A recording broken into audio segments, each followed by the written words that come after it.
몇 주 만에 뵙는 것 같습니다. 하나님의 은혜로 이렇게 프랑스, 이태리, 영국 집회하고 지난주에 돌아왔습니다. 기도해 주신 분들께 감사드립니다. 자, 우리 하나님 말씀 한 곳 보겠습니다. 사무엘하 24장 말씀 보겠습니다. 24장 1절로 9절 교독하겠습니다. 사무엘하 24장 1절로 9절 교독합니다. 여호와께서 다시 이스라엘을 향하여 진노하사 그들을 치시려고 다윗을 격동시키사 가서 이스라엘과 유다의 인구를 조사하게 하신지라.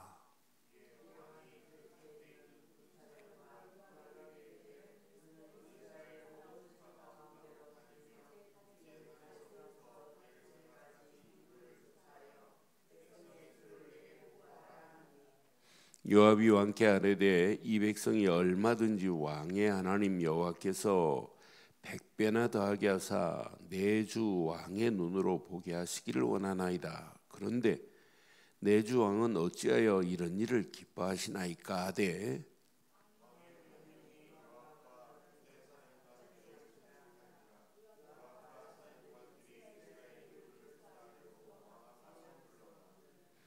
요단을 건너 갓 골짜기 가운데 성읍 아로엘 오른쪽 곧 야셀 맞은쪽에 이르러 장막을 치고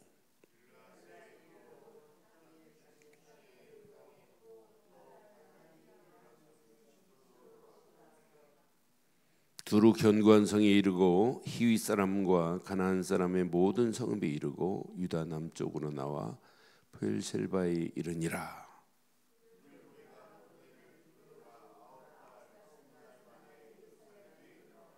함께합니다. 요압이 백성의 수를 왕께 보고하니 곧 이스라엘께서 칼을 빼는 담대한 자가 80만이요 유다 사람이 50만이었더라.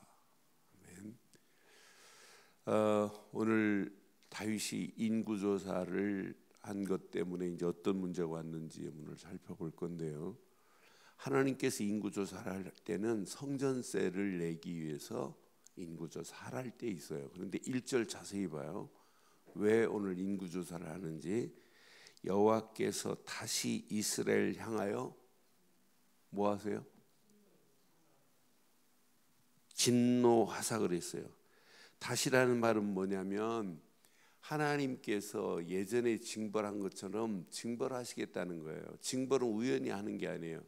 하나님이 기분 나쁘다고 하는 게 아니에요. 거기에 대한 분명히 과실이 있기 때문에 그래요. 과실이. 그러니까 하나님께서 다시 이스라엘 향하여 진노하사 그들을 치시려고 하는 게 아니라 사실은 깨닫게 하시려고 지금 다윗을 격동시켜 가지고 이스라엘과 유다의 인구를 조사하게 한 거란 말이에요. 그래서 조사해 본 결과 80만이요 또 유다는 50만이었더라. 그런데 오늘 이 말씀과 역대상 21장에 나오는 인구조사가 있어요. 그건 사단이 또 격동하게 해요. 그러니까 저는 다윗의 인구조사를 볼 때마다 분명한 이스라엘 백성들이 하나님을 늘 마음에 품고 언약 안에 있어야 되는데 언약을 놓치고 하나님을 마음에 품지 않으면 뭐가 오냐면 징벌이 와요. 그래서 로마서 1장 28절에도 28절 로마서 1장 28절 보면 사람들이 하나님을 마음에 두기를 싫어해요. 또한 그들이 마음에 하나님 두기를 싫어하며 우리는 마음에 늘 하나님 두기를 좋아하죠? 아니 우리는 여러분 신앙생활은 늘 하나님을 마음에 두기를 좋아하는 게 신앙생활이어야 돼요. 지금 많은 사람들이 하나님 마음에 없어요. 그냥 주일날 예배당만 의자만 따뜻하게 하고 떠나는 거지 하나님 없어요. 그러니까 막 무너져요 막. 저는 보면서 유럽 현장을 보면서 교회 성당은 막 무너지고 있고 제가 런던의 웨스트민스터 사원 지금부터 한 15, 16년 전에 한번 갔다가 앞에 입구에서 안내문 보고 안에 안 들어갔어요. 돈 내고 들어가요. 그리고 주일날 40분 예배 드려요. 200년 동안 지었던 어마어마한 성전이 박물관으로 전락되고 전 세계 사람들이 그걸 보려고 막 부지기수로 와요. 저는 입구 안내문 딱 읽는 순간에 아유, 선교사님 갑시다. 볼 가치도 없습니다. 그러니까 성전을 통해서 야 진짜 하나님이 원하는 걸 말아야 성전 맞잖아요. 막 무너지는 거예요. 심지어는 모슬렘한테 넘겨가야 팔려야 되고 레스토랑으로 바뀌어지고 하나님 없는 곳으로 지금 바뀌어지는 이런 상황에 있어요. 그럼 제발 대한민국은 그렇지 아니어야 되는데 대한민국도 어떻게 될지 몰라요. 앞으로 우리 교회가 목사가 10만이고 교회가 뭐 5만이고 이거 자랑할 게 아니에요. 우리는 오직 복음 자랑하고 개인마다 하나님을 마음에 두어야 될 줄 확신해요. 그래서 로마서 1장 28절에 정확하게 말하는 거예요. 사람 그들이 마음에 하나님 두기를 싫어하매 하나님께서 그들을 그 상실한 마음대로 버려두사 합당치 못한 일을 지금 하나님이 없기 때문에 하나님 합당한 삶을 살아야 되는데 합당치 않은 길로 가고 있어요. 그래서 29절에도 이렇게 말하거든요. 로마서 1장 29절에 모든 불의와 추악과 탐욕과 악의가 가득한 자요 시기와 살인과 분쟁과 사기와 악독이 가득한 자요 수군거리는 자요 30절 비방하는 자요 하나님께서 미워하는 자요 능욕하는 자요 교만한 자요 자랑하는 자요 악을 도모하는 자요 부모를 이런 시대가 지금 되고 있다니까요. 마음에 하나님 두기를 싫어하기 때문에 오늘 이스라엘 백성이 하나님 두기를 싫어해요. 그러니까 계속 원망하고 낙심하고 지금 어디까지 왔냐? 지금 이스라엘 백성이 가나안까지 방황하다가 가나안 도착했어요. 가나안 땅에서 이제 나라가 둘로 나눠져 있는 상황이란 말이에요. 10지파, 2지파 나눠갖고 유다와 사마리아가 나눠지면 안 된단 말이에요. 하나님이 원하는 대로 하나가 되어서 하나님께 영광을 돌려야 정상이지. 그런데 오늘 봐요. 언약 하나 놓치니까 결국은 하나가 안 돼요. 언약이 진짜 내가 믿는 하나님이 나를 구원하시려고 보내신 예수 그분을 그리스도로 믿으면 하나 되라 이런 말 안 해도 돼요. 당연히 하나 되고 하나로 하나님께 영광 돌려라 이런 말 안 해도 돼요. 당연히 하나님께 영광 돌리는 것이 지극히 정상이요 지극히 영적 건강한 상태인 줄 확신합니다. 우리는 늘 내 자신을 체크해 봐야 돼요.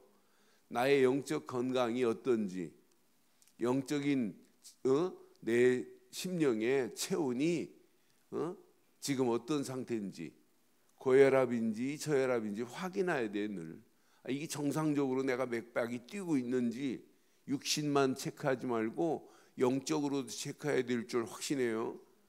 여러분들은 정상이기 때문에 지금 이 새벽을 깨워서 함께 기도하겠다고 영적 맥박이 뛰고 있는 것 정상 아니에요? 지금 네 영적 맥박이 뛰지 못하면 기도할 수도 없고 예배할 수도 없어요. 영적으로 건강하지 않은데 어떻게 예배가 돼요? 그래서 저는 인구조사를 보면서 분명히 말하지요. 이에 왕이 2절에 보니까 오늘 본문 2절 봐요. 왕이 그 곁에 있는 군사령관 요압에게 말합니다. 너는 이스라엘 모든 지파 가운데로 다니며 이제 단에서부터 브엘셀바까지 인구를 조사하여 백성의 수를 내게 보고하라 그러죠. 그때 3절에 정확하게 말하죠. 요압이 왕께 말합니다. 시작. 이 백성이 얼마든지 왕의 하나님 여호와께서 100배나 더하게 하사 내 주 왕의 눈으로 보게 하시기를 원하나이다. 그런데 내 주 왕은 어찌하여 이런 일을 기뻐하시나이까? 벌써 다윗의 마음에 하나님을 의지하는 것보다 결국 이것 때문에 이제 다윗이 징벌을 받아요. 그 결과를 보면 하나님 의지하는 것보다 내 군사력을 의지하고 있다는 것이 확실해요. 우리는 내가 가진 것 의지하지 말고 보이지 않는 하나님만 의지하시기를 바랍니다. 이게 신앙생활 사는 길입니다. 어떤 환경 상황이 와도 내 앞에 지금 처해 있는 문제, 환경, 사건을 만나도 여러분 이거에 연연하지 말고 하나님만을 의지하기를 바라요. 그런 사람은 문제를 만나도 문제를 해석이 다르고, 그런 사람은 사건을 만나도 사건을 재조명할 수 있고, 위기를 만나도 위기가 아니라 재창조의 하나님의 능력이 지배해서 위기를 축복으로 바꾸실 수 있습니다. 그러니까 신앙생활이 신앙의 바른 관을 가지고 있어야 돼요.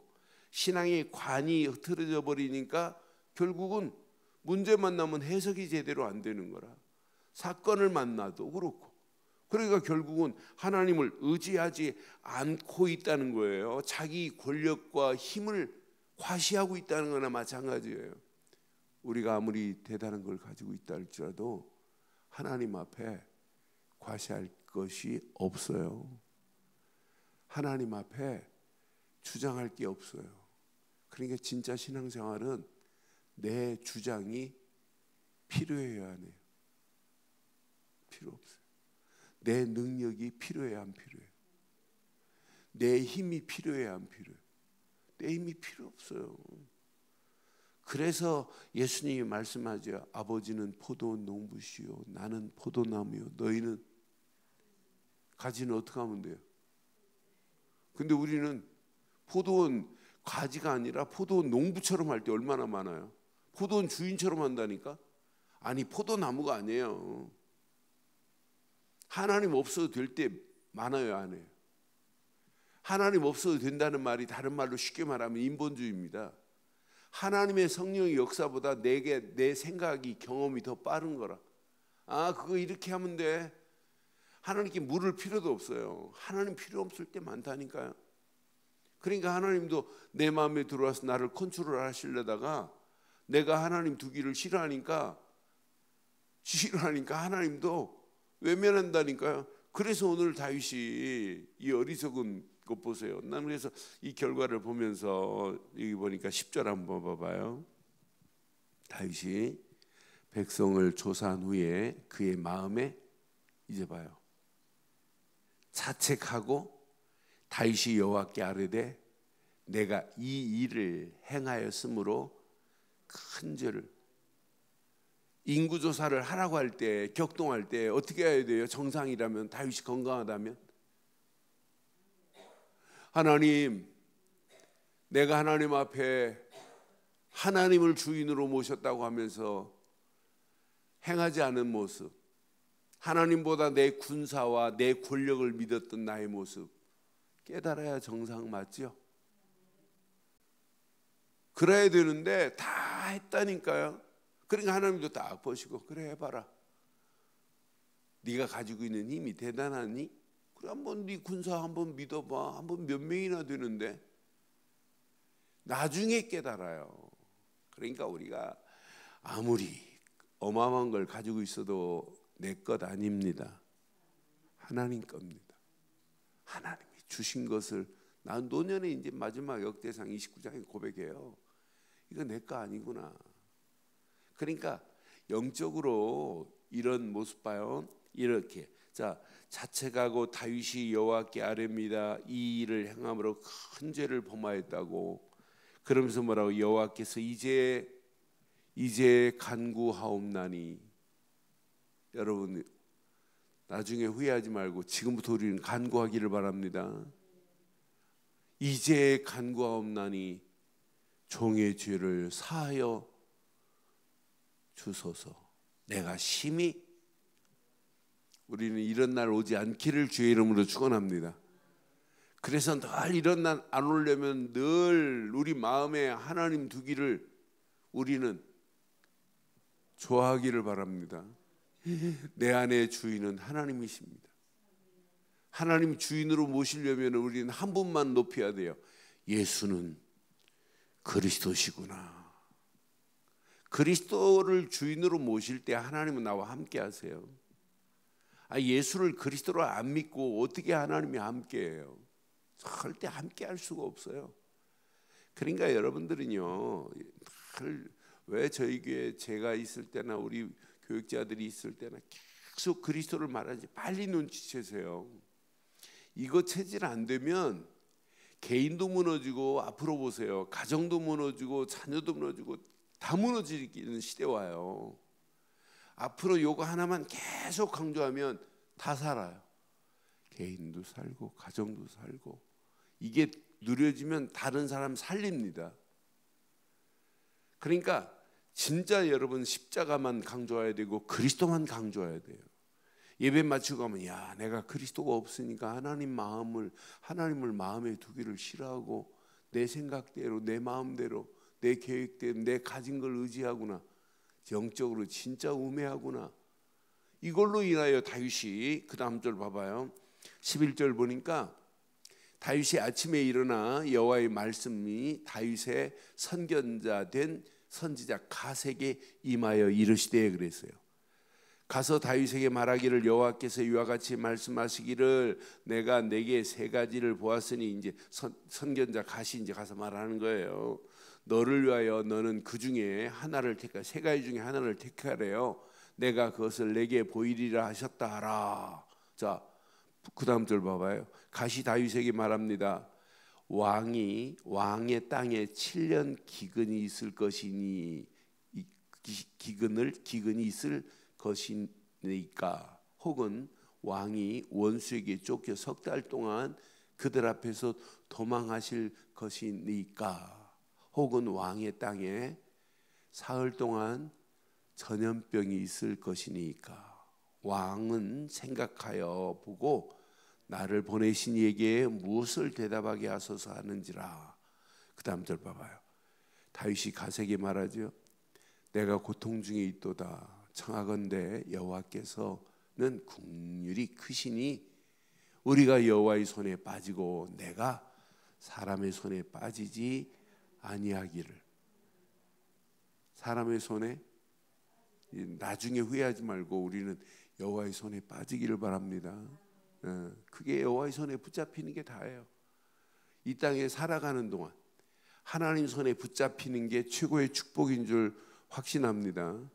그러니까 하나님 마음에 두고 하나님이 원하는 걸 하면 하나님은 징벌 대신 축복으로 우리를 바꾸신다니까요. 그렇잖아요. 하나님 주신 축복 속에 살아가는 게 이게 신앙생활 아니에요? 그러니까 우리는 문제를 만나도 괜찮아요. 하나님 손에 붙잡힌다면. 그래서 하나님 마음에 둬야 돼요. 나중에 다윗은 징벌을 받고 그 다음 절 보니까 다윗이 이에 여호와께서 아침부터 정하신 때까지 전염병을 이스라엘에게 내리니 단에서부터 브엘셀바까지 백성이 죽은 자가 몇 명이에요? 7만 명 죽었어요. 그런데 전염병이 이렇게 브엘셀바까지 7만 명을 죽게 해요. 그런데 여기 보니까 21절 결론 내리겠습니다. 21절 보세요. 자, 어찌하여 내 주 왕께서 종에게 임하시나이까 하니 다윗이 말합니다. 내게서 타작마당을 사서 여호와께 제단을 쌓아 백성에게 내리는 재앙을 그치게 하려 함이라 하시는지라. 그래서 뭘 사요? 그 다음 절 봐봐요. 22절 아라우나에게 타작마당을 사요. 타작마당을 사서 24절 보세요. 여기서 보니까 24절 왕이 아라우나에게 이르되 그렇지 아니하라. 내가 값을 주고 내게서 사리라. 시작. 값 없이는 내 하나님 여호와께 번제를 드리지 아니하리라 하고 다윗이 은 50세겔의 타작마당을 사고 소를 잡고 번제를 드릴 때 모든 재앙이 끝이 난 줄 확신해요. 7만의 죽음이 끝이 나버렸다니까요. 그러니까 저는 다른 것으로 끝나지 않아요. 아라우나 타작마당을 쓰라고 하는데 안 쓰고 뭐라고 그래요? 돈 주고 사잖아요. 여러분, 은으로 돈을 주고 살 때는 은은 속전을 의미해요. 종을 사고 팔 때 금으로 사고 파는 게 아니에요. 은으로. 예수님이 은 30냥에 팔리죠. 누구 때문에? 나를 구원하려고. 그러니까 사람을 구원할 때는 은이에요, 항상. 그런데 중요한 건, 그보다 더 중요한 건 번제물에, 제단의 번제물에 피가 드려지는 순간 모든 전염병이 끝난 것처럼 그리스도께서 십자가에서 우리를 위하여 물과 피를 다 쏟아지는 순간 우리는 끝이 난 줄 확신합니다. 그럼 오늘도 예배 뭘 기억하고 가셔야 돼요? 다른 거 다 놓쳐도 돼요. 하나만 딱 기억하면 돼요. 오직 예수는 그리스도구나. 그분이 내 생각, 마음, 영혼을 지배해야 돼요. 그래야 예배드리고 싶은 마음도 들고 그분 하나님을 내 마음에 모시는 것이 이게 자연스럽게 돼야 되는 거 아니에요? 오늘 이 말씀을 통해서 우리는 가슴에 한번 잘 새기시고 결론, 오직 예수를 그리스도로 믿는 믿음 안에서 하나님이 우리와 함께하는 축복을 누리는 하루의 시작되기를 바랍니다. 하나님이 지금 나와 함께 하시는구나. 그럼 하나님이 원하는 게 보입니다. 나를 이렇게 구원의 자리에 세우신 하나님, 나를 축복하시고 여기까지 인도하신 하나님, 내가 사업을 하게 하고 직장을 갖게 하시는 하나님, 뭐 때문에 해야 할 이유가 보이게 돼 있어요. 그럼 하나님의 영광을 위하여 달려가는데 하나님이 그냥 두겠어요? 오늘 이 인구조사를 통해서 다시 한번 우리는 언약 안에서 정말 날마다 그리스도 안에 하나님만을 마음의 중심에 모시고 하나님과 함께하는 축복의 하루의 시작이 되기를 주의 이름으로 축원합니다.